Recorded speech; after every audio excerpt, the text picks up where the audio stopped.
presentation right. This is a very relevant topic in today's scenario, as we have seen an upsurge in presentations both online and offline after the COVID era.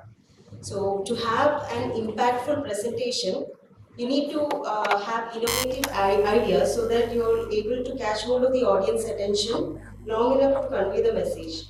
For this, you need to have new ideas, innovations, and what we are intending with this instruction course is that there is a team of ophthalmologists with diverse ideas who will be putting forward it to you, and you can use all these to have an impactful presentation.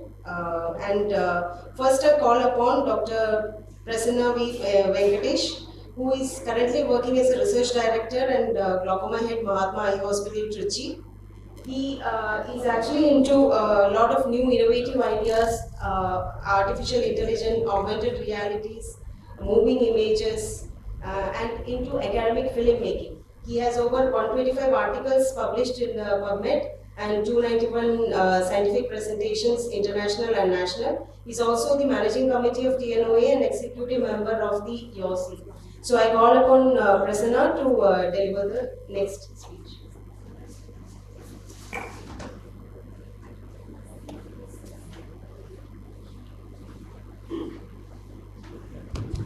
Thank you, Dr. Swetha, for this opportunity. So in this module, so we'll first see on two segments of mine. I have two talks in this module. One is how do you transform your ophthalmic presentations into publications, the ultimate checklist. We all present, but how many of us do publish? That's quite a very important thing, because we don't really publish after our presentation. So why publications are very important is it's an academic promotion, scholarly work, reputation. All these things are very important. So we just don't stop with presentation, we have to publish. So important for the career growth, and there is no financial disclosure in my slides. The following slides is one of my methods. It is not the only method. So just feel free to have your own unorthodox method of publication.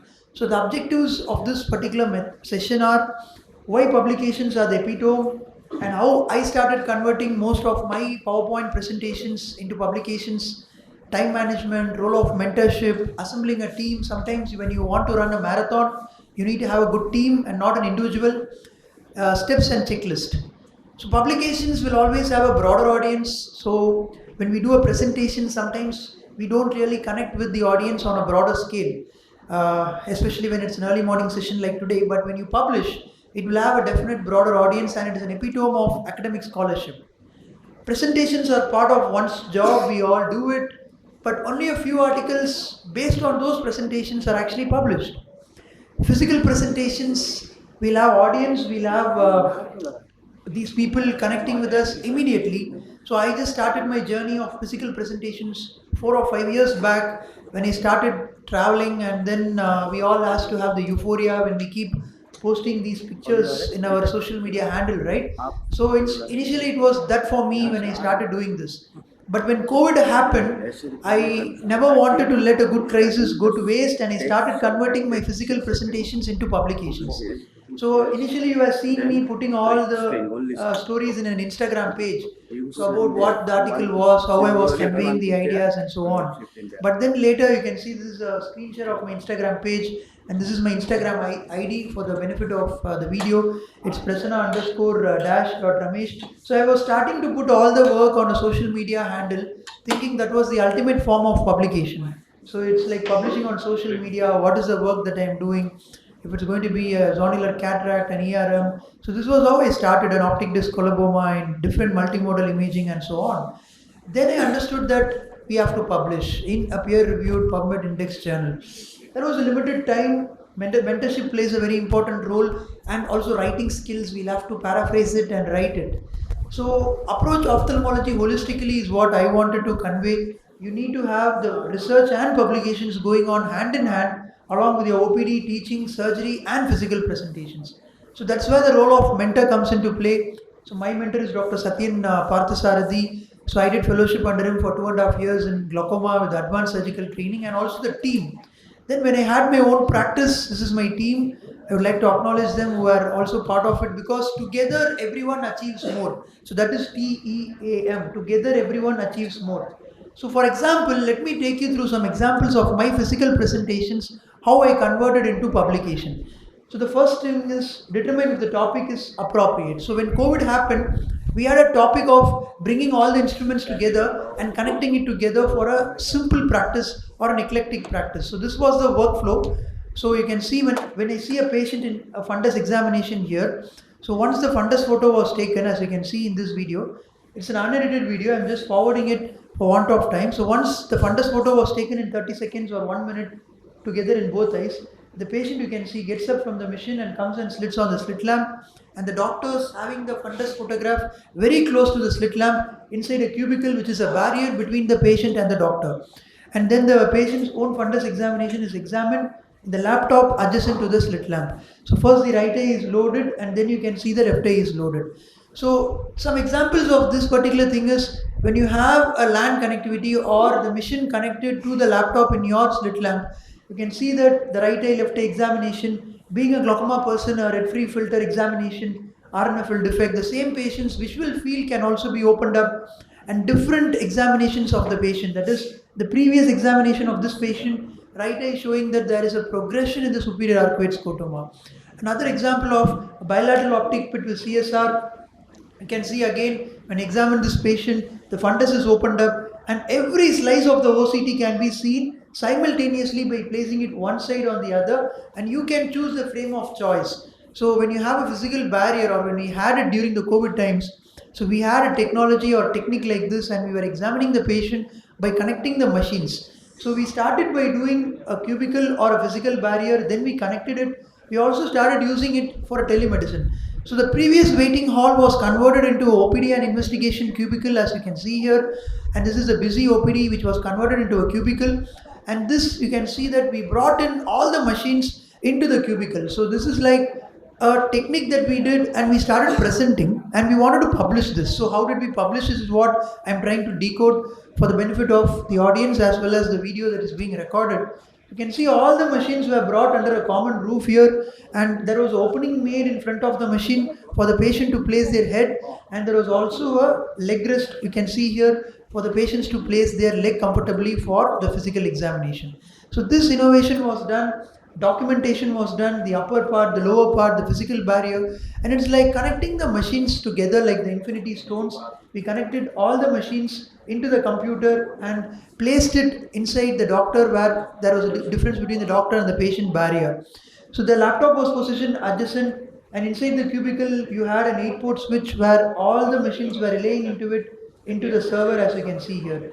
So you can see these are the configurations. We documented the photographs and we published it in Indian Journal of Ophthalmology as wireless LAN, or you also can use the wire along with the IP address. So how did we really connect it? So this paper you can see in the Indian Journal of Ophthalmology as how it really benefited us during the COVID time by utilizing every machine to the maximum and also comparing different slices of every machine. We can screen mirror the patient after a fundus photograph, see their beautiful fundus examination. As you can see, telemedicine can be used. If you have your personal computer connected to the computer in the hospital, as you can see here, dynamic files of the patient. You can see the doctor here. If there is a hazy media, even the B-scan files can be accessed by the doctor from home or at any point in time, wherever you are. You can go into the server and you can choose which frame you want to see. Here is a B-scan that the doctor is accessing. You can see again here there is a obvious pathology in the B-scan seen here. Assessing biometry files, even biometry files of the patients can be assessed. So these are all things that we started during the COVID. And structure function correlation. So being a glaucomatologist, the visual field should always be correlated with the fundus, and you can see the doctor here correlating the visual fields with the fundus. This is the fundus examination, and here you can see that the visual field, the polar analysis is correlated with the notch. Superior and inferior polar analysis is correlated with the inferior notch. So why this has an advantage over EMR is, in EMR you will not have the zoom possible, here you have the zoom possible. In EMR you can choose only one frame, but with LAN you can choose different frames of a visual field. Side by side comparative examination is possible with LAN, which is not possible with EMR. We can go green, there is no droplet transmission. So these are all, and the economics was also published. It's costing around 1 lakh maximum, which is still cost effective, and you can also do telecommunication with your phone. So when we presented this, we started collecting the data, and then we also started publishing it. So this was one part of it. So we labeled it as the Coronicle or the Corona Cubicle, and it was published in a PubMed Index journal, as you can see here, which is our own Indian Journal of Ophthalmology. So again, identifying an article is very important in step 2. Then there's a good impact factor in the Indian Journal of Ophthalmology, as you can see. We also have published extensively in these kind of journals, which is also peer reviewed, and some of them are also PubMed. So we started converting most of our physical presentations into publications, and we have at least 62 Indian Journal of Ophthalmology publications, which are all PubMed, and we have one American and one European journal along with one Oman journal too. So these are all some of our articles. Feel free to visit it. And developing an article content, that is again another important step. Some of the ideas, you don't need to really create an idea, it just hits you like that. In the second wave, March 2021, so previously I was talking about my experience of converting certain articles in the first wave. In 2021, I saw this gentleman here who was a very good mask wearer. His mask is perfectly worn. So when I was calling him for a visual field examination, when he went to the visual field examination and placed his chin on the bowl, you can see him pulling the mask down because he felt the need to pull the mask down. Many of the patients here in India, I felt even when they place the chin on the slit lamp, they just as a mark of respect or some innate reflex, they pull the mask down. So they end up contaminating the whole bowl type perimetry. A simple idea like this can cause a lot of issues. So we went ahead and we told masks itself could be a problem if the patient may end up bleeding into the bowl, or if you tell them to pull it more, then they may have some mask induced artifacts. And that was a time when virtual reality perimetry was coming into the market. No financial disclosure, but I use AVA, and the nose was always present outside the chamber. So we went ahead and did a series of imaging as to how we can get the good mask position for the best visual field, and we did a screenplay, scientific screenplay as to which mask position was best, and we found out the position D, where you can see that the mask is below, but not slightly above the nostril, but below the eyes. That doesn't cause any arcuate or any inferior scotoma. So you can see here, the patient may pull the mask and contaminate it, but with this particular virtual reality perimetry, that's not possible, and it gets good results. And if you tell the patient to overcorrect it, sometimes the mask can cause an artifact in a bowl perimetry, but that may not happen in a virtual reality perimetry. We went ahead and published this particular findings again in the Indian Journal of Ophthalmology, which is PubMed Index. So this is what we get, simple ideas, and we can compare or convert the ideas into publication. And this is one of my patients who had a purse string contracture. We used the microrhexis forceps and scissors to do the clearance of that particular contracture, or we did a membranectomy, and even a simple ophthalmic images can be published. Sometimes it is important to publish for our colleagues, like when I encountered a dangerous and deadly phenytoin-induced mydriatic reaction causing a bilateral acute angle closure attack in one of my patients when he was taking phenytoin. He ended up with angle closure. Then we had to stop the drug, do YAG PA. You can see how the chamber was crowded before and after treatment. So again, you can see that the B scans were perfectly normal. There was no issue with the choroids, but he had the problem in the phenytoin, which caused mydriatic effect. It was a completely iatrogenic mydriatic effect because of some synergy with the other medications the patient was taking. And this is one of the articles. And the patient also had a predisposing factor such as hypermetropia, where the angles were also crowded. Again, innovative ideas like when we do awareness such as glaucoma awareness, novel awareness, we do awareness through cricket in a cricket frenzy country like India, where we do put it on social media. We all have our Go Green initiatives when it comes to glaucoma. So in our own, we have a glaucoma awareness through cricket, where we do a novel awareness where there are two teams. One is an open angle team and a closed angle team, where we have our own patient screening along with a charity game which is being collected, and then the charity is actually being donated for glaucoma awareness. So this is doctors coming together for the benefit of glaucoma awareness, for the love of the sport, as well as for promoting awareness. So these kind of things can also be published, and everything it has to be published, because that is the only method of validation, and that will always be irreplaceable. And when you write a manuscript, you will have a continual reassessment. Like just like when you give a talk and people ask you questions, the peer reviewer will always be asking you questions. And even if you make mistakes, like when I loaded a lens wrongly in a different cartridge, a preloaded lens, and it cracked, because this patient, I was not able to place a Hoya lens, the patient tilted. I place the lens of the Voya in a D cartridge and Alcon, it cracked. So even the complications can be published so that other fellow surgeons who encounter a similar practical difficulty in their practice won't end up doing this. Rather, they'll learn from our mistakes, because mistakes also has to be published. And this is our cover image. Do publish cover images. We present a lot of images, but we need to publish also. And finally, always converting your presentations into publications is quite difficult, because we always think it's not possible, it is impossible. But keep the endurance and the fire burning, and you can make it possible. So now what I started doing was, initially I used to post a lot of presentation photographs in my social media, but now after it gets published, I just post, this is the publication that I made in this particular journal. So I do still post on social media, but the dimension of it has changed. I post that this article is now published.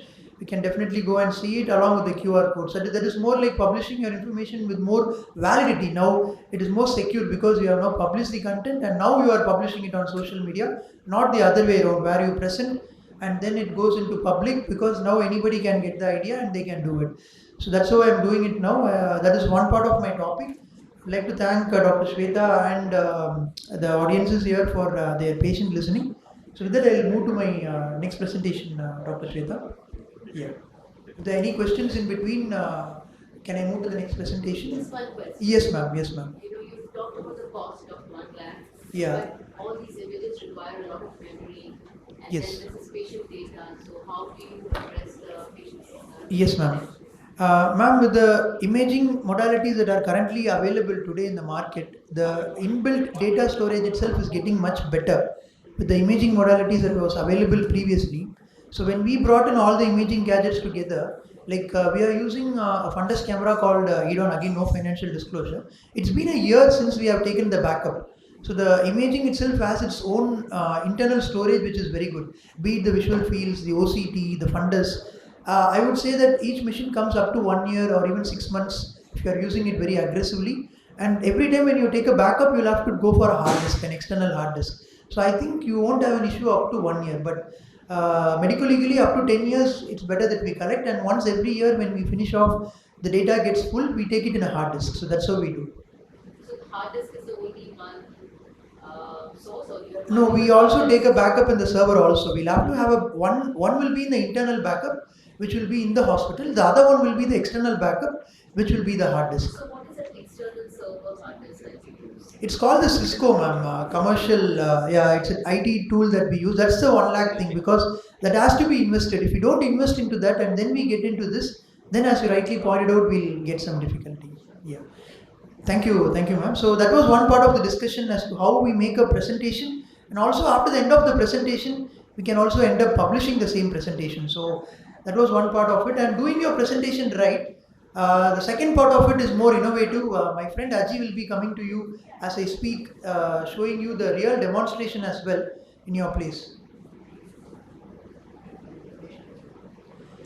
So he'll be showing it in the smartphone as well as in the holograms at the time I'm presenting it. So I feel in the future, innovative methods of presentation. So we have a two-dimensional presentation, but what if we move towards futuristic presentations like augmented reality? Because two-dimensional slides, they tend to get overdriven, crowded, but I feel in the future, these kind of presentations like we see in the Hollywood movies, which was one thought to be a science fiction, like the Iron Man, Tony Stark here, he has his own holograms. Ophthalmology is very complex, isn't it? What if we can have an holographic interaction and a holographic session? So this is one of the patents that we have acquired from the intellectual property of India, and these are the 6 innovations that we have patented, calling it the ophthalmic metaverse. So my colleague here will come to your place. He's just loading the holograms because I wanted to make it as innovative and as demonstrative for the attendees of this session. So we start with the anatomy. We read the Cunningham's, Tauracea. We constructed undissectable structures like circle of Willis, cavernous sinus, the eyeball. So these are structures that we don't dissect, and these are structures which are very complex for us to understand as well. We end up reading it, we end up mugging up it. I remember drawing a pentagon or a hexagon for a circle of Willis, then putting 2 lines and mugging up the basilar artery, the vertebral artery, and so on. So what if we create 3D structures like this, normal, flecked retina with autofluorescence, infrared, fibrovascular band, retinitis pigmentosa, retinal nerve fiber layer defect, anything, any case sheets you can start collecting. And what we started doing was Ajay, you can show the smartphone also if it's taking time to load.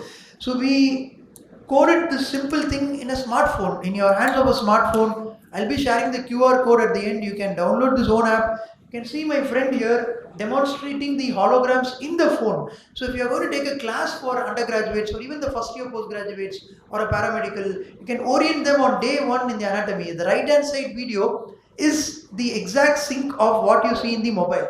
So you can see here, he's taking the phone and showing how will be the eye looking on from top. When you move down the phone, it's like a simulator, how the eye looks when a retina surgeon is operating. So these are structures that we never get to see, at least in the longer run before we take a post-graduation or we enter into post-graduation in a longer way. But with this technology, what we are trying to show is, we are trying to show these structures as superb as possible with real images in a novel way. A real-time imaging of the angle you can see here for SLT, MLT, counseling or for teaching how the angle looks from a side-on view of this particular patient, how the same thing looks from a top-angle view, and we can rotate structures, we can move into it, and also you can choose the case sheets like an EMR. This patient has a normal tension glaucoma, there is a hemorrhage here. Yeah, I hope you're able to see that dance hemorrhage here. You can switch off this one light alone, if possible, only one light. You can see a dance hemorrhage here, and you can also see an RNFL defect here. Will you be able to do that? Okay, fine. So there is an RNFL defect here. So all these structures can be really appreciated in real time. With the RNFL defect being elicited in the red-free filters as well. So this is 4D holograms that my friend is coming to you to show. Please do see that also.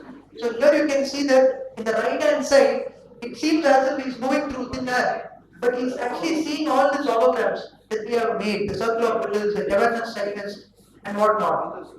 So you can see that the neuro-ophthalmic structure, the whole neuro-ophthalmology has been made along with the different filters of the fundus and others. So there you can see my friend demonstrating it to you at your own place. You can also see it. When you see him outside, it may appear as if he's moving his hands through thin air, as if he's insane. As you can see on the right hand side, it seems as if he's catching and moving things, and you can see he'll be coming to your place also to show. But it's actually holding the case sheet, examining the case sheet of the patient in 4 dimensions. You can zoom it, you can go into the angles, you can see the antechamber angle structure, the Miyake apple view, the inside out view. The more imaging that you have, the more you can see how the angle recess really looks. You can see how the angle recess looks, how the scleral spur looks. So this is like pedagogy, the fundus and whatnot. So again, this is a simulator that we have also made, an MIGS simulator. You can see my colleague here, when he's moving his hands, it's coded in the metaverse. And you can see it's an experience. It's an experience that you need to feel. You'll be awe of this particular innovation that we have done. You can open the eye, you can take the eye stent injector, because these are all microsurgery that we are doing. The more the hand-eye skill refinement that we do, the more beautiful we can do the surgery. So this is a G1 simulator that he is practicing with the eye stent. If he places it correctly, you can see that this becomes green in color. So this, my dear friends, is the future of ophthalmic pedagogy, training. You practice a lot, then you go and place the eye stent, and there it is. So you practice the 3-dimensional orientation in space. Now what we have started doing is, we have started to inculcate the fundus photo, the OCT. As you can see here, different slices in 60 seconds. Not only the fundus is being arrived, you can also extrapolate the OCT slices from the fundus, and beautiful slices, all the different beautiful slices can be very well elucidated. And this is like before treatment, counsel the patient, you do laser, anti-VEGF injections, and then after treatment, how the edema is actually resolved. Pull the OCT slices, again you can take it out, and you can beautifully see how the imaging is done. After treatment, again the patient is counseled in 4D. Even anterior segment imaging tools, we can have the own OCT filter of the eye for examining a posterior polar component. Which plane do we dissect? Are we going to do hydrodissection or hydrodelineation? So this, my dear friends, it's useful in 4D ophthalmic diagnosis. We can use an EMR where the whole case sheet is in an EMR. I think you can switch on the light. And again, you can see, you can browse the NTG that I showed you, how the defect is. You can see he's examining the patient's case sheet in 4th dimension, the RNFL defect that is beautifully seen, because these are real images that we have used and not animations. And again, this can be used in 4D telemedicine, 4D AI, multimodal imaging that you can see here in this video, low vision rehabilitation also, the holograms are being used, neuroanatomy pedagogy, the complex neuro-ophthalmic anatomy pedagogy, simulator, fundus simulations, surgical simulations like a direct ophthalmoscope or anything that you want to. I think this is going to be the cutting edge to even refine the hand-eye coordination during surgical training. So my daughter is using it to play. I don't see why we can use it to. Mic is not working. Why we can't use it to actually diagnose and treat patients. Same app is available in your phone. You can subtract structures. You can remove structures that you don't want to see. You can have all the structures. This is called subtractive learning with virtual dissection. As you can see here, you can remove structures the way you want to, and you can remove structures in your fingers, subtract them, learn it in augmented reality. If you have your phone right now today, I'll share you the QR code, and this is a fundus simulator that you can see on the left. You can see me when I take the phone into the eye, I move it like this and I enter into the fundus. I can again come back, again I can move it like this and enter into the fundus. And also use all these images on the right hand side. You can see, we can use it for counseling the patient so that they understand exactly how the things that they are. And this is the metaverse that we have innovated. And if an automobile engineer or a computer science engineer can dissect and learn, I think we need to do the same. So that gives us an exact, complete orientation. And this is my team. It's not an individual's work. There's a team and we are doing it. And my dear friends, this is the metaverse that we are trying to put into the ophthalmic fraternity. And this is a QR code. Please take a screenshot of it. You can always go back and get all these 6 innovations that we have done. Most of it are also published in the PubMed Index journal. This is a recent innovation which is yet to be published called the IMG Mats. So with that, I thank Swetha for once again giving me this opportunity for these 2 talks, and I hope you all had a good demonstration of the HoloLens. Thank you once again. Any questions? Yeah, yeah, just a moment. Thank you, Prithvi and Pooja, for the moral support. 1 second. Yeah. So this is the QR code. Yeah. So we have a YouTube channel. This is for it can be used in any phone. The second and third QR code should be used only in your Android phone. It doesn't work in an iPhone. But if you are using an iPhone, go for the sixth one. That will work in your iPhone. And for this puzzles and holograms, do contact us. We'll help you to get this because you need a particular HoloLens to actually launch it. So thank you. Over to you, Dr. Swetha. Thank you, Dr. Prasanna, for that wonderful talk. That was really an innovative session that we had. Thank you for your time. Next, I call upon Dr. Prithvi Chandrakant for speaking on creating own academic video content, step-by-step approach.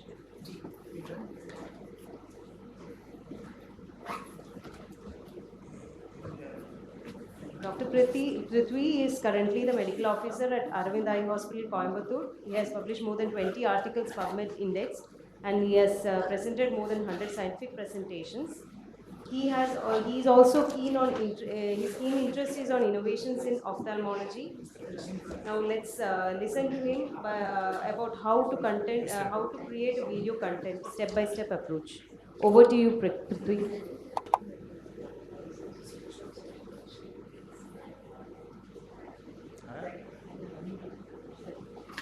I would talk about now after that session it's something basic that I'm going to talk about. It's basic presentations in the PowerPoint which I'm going to deal with. The topic is the moving images in PowerPoint presentation. So I'll be mostly talking about the keynote presentations. So incorporating moving images into presentation. Myself, I'm Dr. Swetha. I'm a glaucoma and phacosurgeon at Jyotis Eye Care, Kannur. Now, why do we need animations in our presentation? So, in this world of digital era, previously when you have 10 years back, when you have an animation, you were considered to be a cutting edge because only few people were actually using animations in presentation. But now, if you're not using animation in presentation, you're considered to be little hopelessly behind. So, and we know that the attention span of the audience is coming on decreasing. Nowadays, it is said that the attention span is only 8 seconds. If you're not able to capture in that first 8 seconds something interesting, they're not going to listen after that. So here, so first point is know your audience, what your audience exactly needs. and then go ahead. When appropriately added, the animations in the presentation can grab and hold the audience attention. Now I'll just tell you how I started using these animations. This is where I've done a fellowship with Dr. Satyan at Satyan Eye Care Hospital and Coimbatore Glaucoma Foundation. Initially, all my presentations used to be look something like this, text after text, point by point, but sir was never happy about whatever I presented. So then he introduced me something like this, how to animate with a keynote. He gave me just this simple video in YouTube. I just went through it and then he asked me to just incorporate something into your presentation. So then rest of the presentations I started using these animations.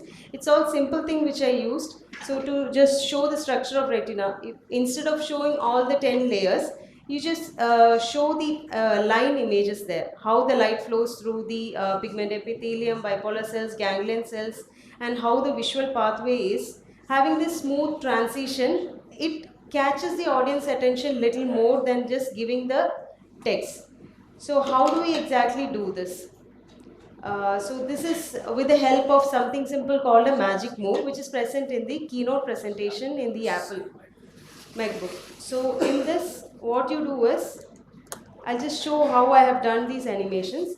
You have to just duplicate the slide, and if you want to show that movement of from one place to another, in the second slide, you just move it to one side, where you have to show the second slide where you want to show it to one side, and then go to the first slide, and in the animation just give the magic move. You can see how it moves from one side to another. So you just play the PowerPoint presentation, you can see that it has this smooth transition.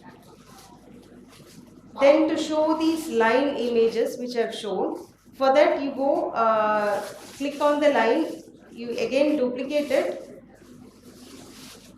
go to the first second image, and always select the whole thing and then move it to wherever you want. So it will just show as if you are on the same page and you are moving from one point to another. Rather than giving all these notes, you can just have the smooth transitions. So then another example of showing the risk factors of glaucoma. This is something which I have done to show it to the public. So you can see how the risk factors are shown as this smooth transition. So how do you do this? For this, you go, the same magic move is used. Sorry.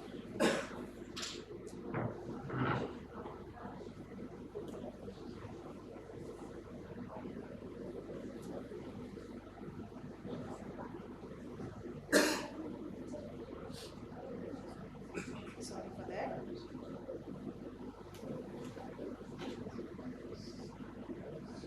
So this is a video which will show how you can actually do that. So the same, you have to click on the first image.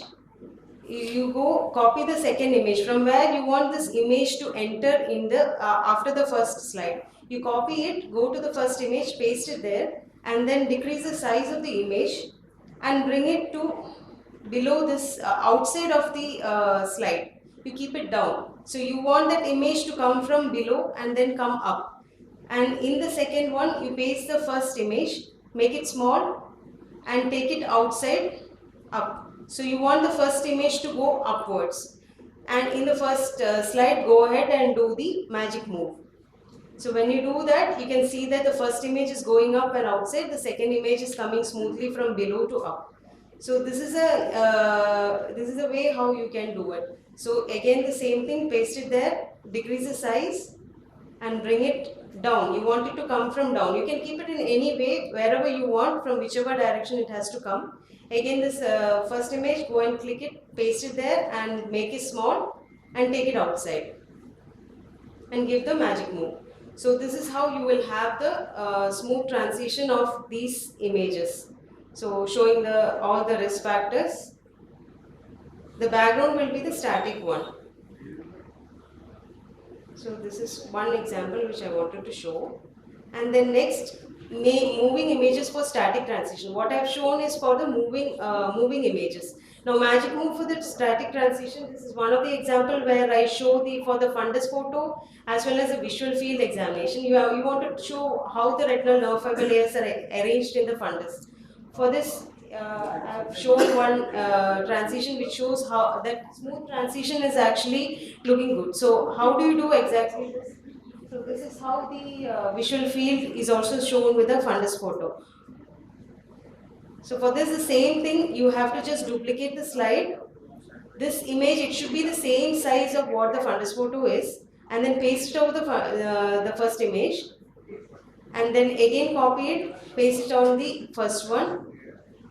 Then in the format, you go and decrease the opacity of that image so that it is not seen. So it is already there, but it is not seen. And in the first image, you go and do the magic move. It will show the transition and increase the time of the magic move. So when you play it, it will show the smooth transition from one to another. Also, you check out the interesting websites for more ideas. Because when we started doing these animations, we were going and seeing the website. One of the website was of the Apple. You can see that Apple website, when you see, they have these smooth movements. Whenever you scroll the pages, you have these movements, and they are keeping everything simple. Keeping everything simple is also a matter. So this particular thing which we had done to show the people how a posterior capsular opacification is and what you are expected out of a YAG capsulotomy. So this movement is what I was talking to you about. Just have this movement, it will be more impressive. So this is a PCO, and to explain it to the patient, what we have shown is what a clear capsule looks like, what the posterior capsular opacification looks like, and when you have the YAG capsulotomy, what exactly happens. You do the YAG, there is an opening there. So when you animate something like this and show it to the patient, it is easier for you to communicate with the patient. Otherwise, they don't understand what you're speaking about. And another example where you can show how the OCT is being done. So we say to the patient that, okay, this is your optic nerve head, there will be a scan done here, and this is the macula, and there will be a macular scan done. When you do some animations like this and show it, it will be more easier. And to show what exactly the OCT in glaucoma is. So how the light passes, and you can just superimpose these images. The only two things which I have used here is the line draw for that line movement and the magic move for the smooth transition of these pictures. So when you show something like this, it is easier to, nobody likes to imagine things nowadays. We need to see everything with our own eyes. When you show something like this, it is easier to understand. Now, when you're talking about Brooks membrane, when you're talking to the PG students about Brooks membrane, they may not get an idea of what it is. So you show the OCT image, show the line draw, then you can say that, okay, this is the Brooks membrane, that is the Brooks membrane opening that we have. And when we are talking about the clinical disc margin and the Brooks membrane opening, when you show some animations like this, then superimpose it with the OCT image. It shows exactly what the fundus photo is, the same, the OCT, you can just superimpose, use the magic move for the static image. And then when you're showing about the gonioscopy, talking about the critical angle and how a direct gonioscope lens is able to convert that critical angle into the lens air interface. How the indirect gonioscopy is able to do this. So whenever you show this, it will be more easier. And also when you are explaining about this OCT here, if you use this line draw and instead of using a pointer, you can just do the drawing so that the person comes and concentrate on that particular segment when you are speaking to them. And then zoom it, zoom out. So all these will help. Also showing the pupillary dilatation. This animation, all these are possible in Keynote. You don't have to master any other animation software, no need of giving any new. You can use it. This is the Keynote animations which I am using for the dilatation and constriction of the pupil.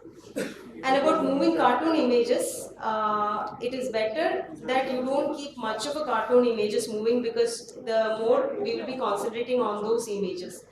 Concentrate on the content and do the animation there, and always keeping it simple matters. Just for the sake of animations, don't go and do animations. It is important that we do not deviate from whatever we are going to speak to. And this is one of the YouTube tutorial we have for the keynote. Michael Kinney, he has lots of tutorials for the keynote. And don't worry if you are using a PowerPoint. There is in the PowerPoint you have morph animations, which is very similar to the keynote magic move animation. So both PowerPoint and keynote can be used to do all these animations. And I would like to give a special thanks to my mentor, Dr. P. Satin sir. Sir has actually made me use all these animations, because whatever I used to present initially, around half of my fellowship period, he was never happy about what I presented. He used to say, no, this is only 50%, only 40%. Then finally, by the end of the fellowship period, I think he was happy about my presentations. So thank you for your patient listening. So,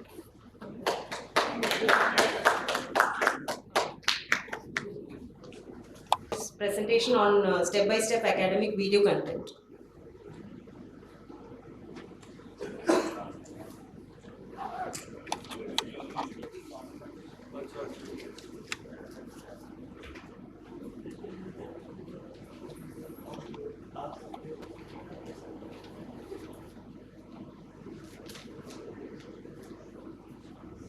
Good morning all. I'll be talking about creating your own academic video content.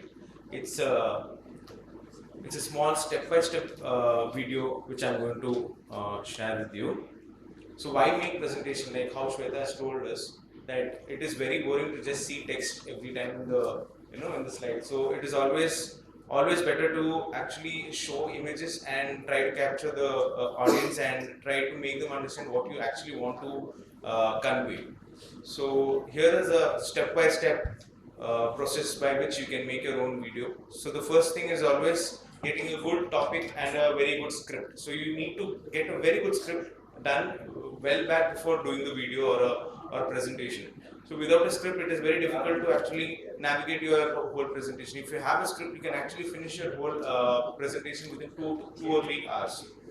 So that is one of the basic things. And a lot of people, what I've seen is they actually record the whole audio first and then simultaneously give them a proper video according to the audio. So that actually speeds up your process of video making. The second thing is having softwares. A lot of people ask, what software do you use? I use basic softwares like Microsoft PowerPoint, Keynote for MacBook, and iMovie. These are the only software which I use for my whole video or my presentations, and this is more than enough for us to actually do a good job. Third thing is using templates or themes. So templates and themes actually elevate your whole idea of your presentations. So we have a lot of templates already inbuilt in PowerPoint and Keynotes, but it is very overused. So we can actually get a lot of other new ones from the internet, and that too for free and for paid, and you can actually get a whole theme for your whole presentation or a video. Like these are all the websites where you can actually get good presentation templates, and when you go to see, these are all the templates or themes which we get. So this is a war background theme, there is a COVID theme, and we have a comic style, you have a Halloween theme. So all these themes can actually elevate your presentation and video. The other thing is underrated is over here is fonts. So why use Times Roman or why use Arial always? You can actually take new fonts, very different ones from the internet. You have from Google fonts, you have DAW fonts, where you can actually download a lot of other beautiful fonts which will actually go with your themes, which will go with your presentation and video, and actually elevate your video presentation in a much better way. The fifth, so these are all the fonts which we have. If you could see, these are all different fonts which can be used according to the themes which you want to. So which you can actually download. The themes also can be downloaded from the internet. So over here you can see the fifth thing is using images, clip arts and icons. Over here you can see these pictures are still pictures over here. So this one you can use still pictures wherever you want to. These are all GIF images. So this will actually move. So you can see how it moves. So if you have a complication, you can put the Simpsons, and when you manage the complication, you can give this one. So it will actually elevate your presentation or video. Another thing in image and clip art are how to edit the existing images. So if you have to remove the background over here, like blue-green background which you have, go to image, take the Insta Alpha and use it over there. You can actually remove the whole background. Okay, this you can do with your own photograph. You can take your own image in a contrast background, and you can actually remove the whole background, and you can put yourself as a single person without any background. And crop settings everybody actually knows, so they don't have to talk more about that. The next thing is using music and audio. So music and audio actually elevates your whole presentation, your video. So one good thing is we have free audios in Ben Sounds, and we have free audios in YouTube also. So we don't have to think about copyright over here. So you can add music, and the next thing is animation effect. Actually, animation effects are there in PowerPoint, in keynotes, a lot of them, but we are actually not using it. It's very underused. If you start using these things, it will actually increase the quality of your video. So this is from PowerPoint, and this is from the MacBook keynote. Over here you can see how we are putting the animation effect. So here you can see we have put the angle effect. So how it just comes and drops over there. So that gives a very good video aesthetics. So over here we have the vibe effect. So there are a lot of animation effect which can be used, and we don't need any new software to do all these things. It's already there. We just have to explore all these things. So next I would like to talk about the transition. So each slide after slide, you have animation effect for the slide as well. So this is where what Dr. Swetha was saying about the magic move. So each slide. So over here you can see the 41st and the 42nd slide. So if you want to move this image to this side, to the left corner, so you copy that image in 41st slide and go to the 42nd slide. Yeah, 42nd slide, and put it in the left corner. So once you have done that, you can go back and select the 41st slide and go and get the animate and put the magic move. So what happens is it will just move from that side to this side. So you can do this with all your slides, and it will give you very good. Yeah. So you can see how this will move right now. So all the things are So all the three images are there. So this is very easy and very simple, and anybody can do this. So this is about the transition effect, and then editing the shapes. So you have a lot of shapes in your keynote and PowerPoint. So not many people know that we can actually use it to edit it. Now if I want to change the shape of this triangle, see, I can just use the mouse and then edit it in such a way that it goes along with the theme's curves. So this can be done with a lot of presentations wherever you require it, and give a good animation effect. Once you give good animation effect, it will look really brilliant. So this is 9th thing is editing shapes, and then 10th is editing the whole video. So once you're finished with the PowerPoint and the keynote, you can actually convert it to video, and then you can cut it, slice it, or you can make it faster, or you can make it slower according to your audio. So this is also very important. So editing the whole movie is also very important. So the 10th step is editing the movie.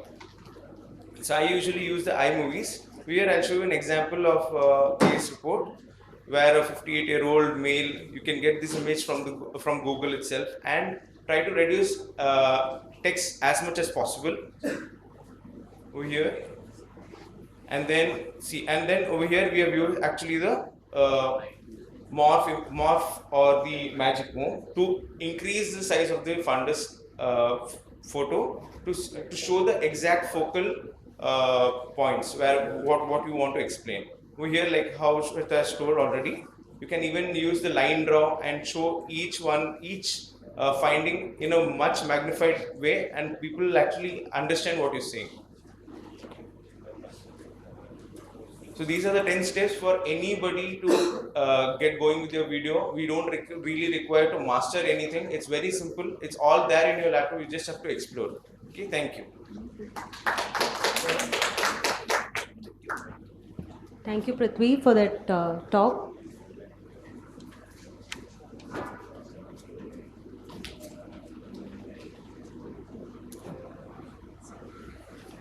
We have one more small talk. The first talk was by Dr. P. Satyan. Unfortunately, he couldn't come here. He has sent me the presentation. I'll just play it. It will be for the 6 minutes, and then we'll end the session.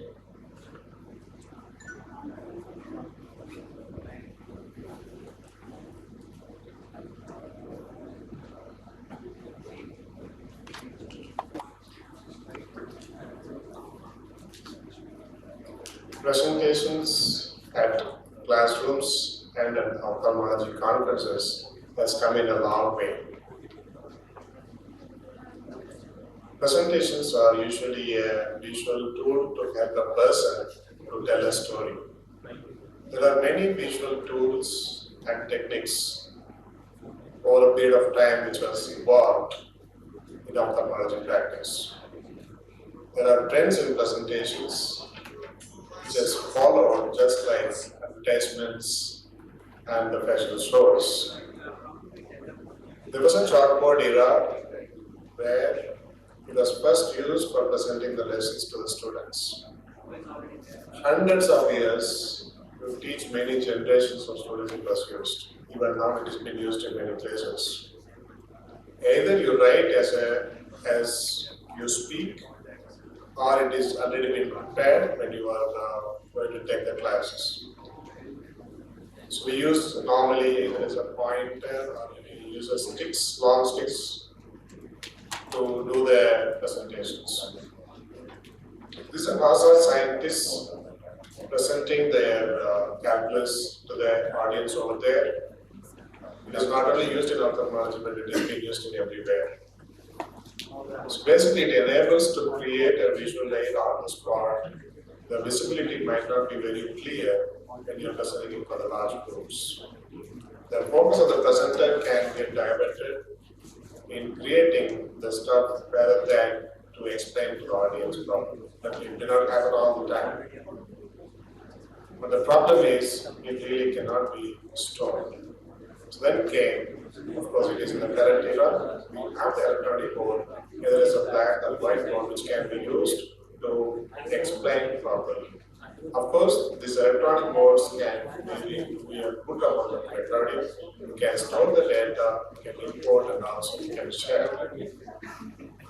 The flip charts, we have two different types of flip charts. One is the pre-printed flip charts, and the other one is where we can really write it down when you do the presentations.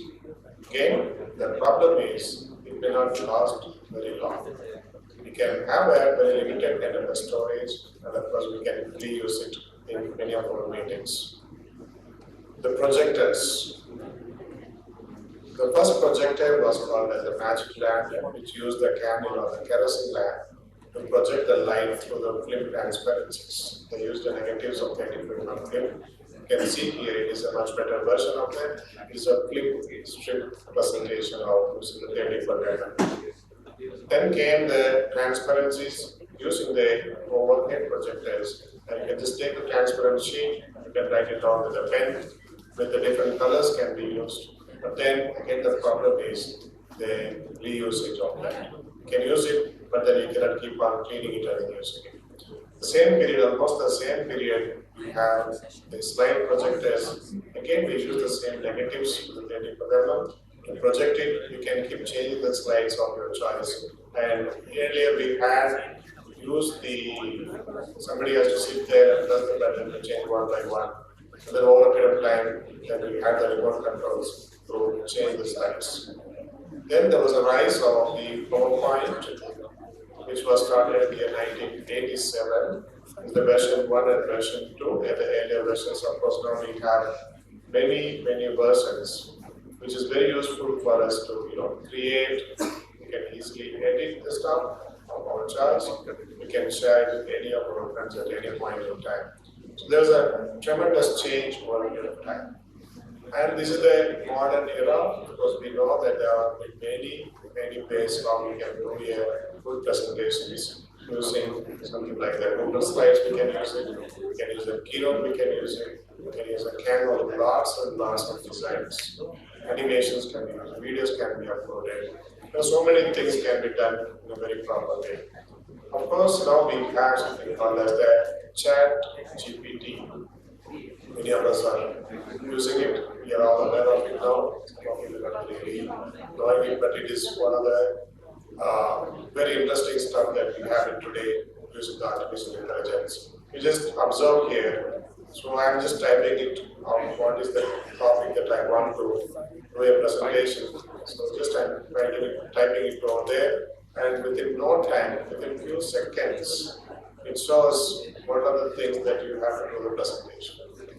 So you just narrate using your voice or just type it over there, and then it just gives you slide by slide. So this just takes about a few seconds. So this is about say 10, 11 slides for this particular presentation, which was given in no time. But I haven't used this for this today's presentation.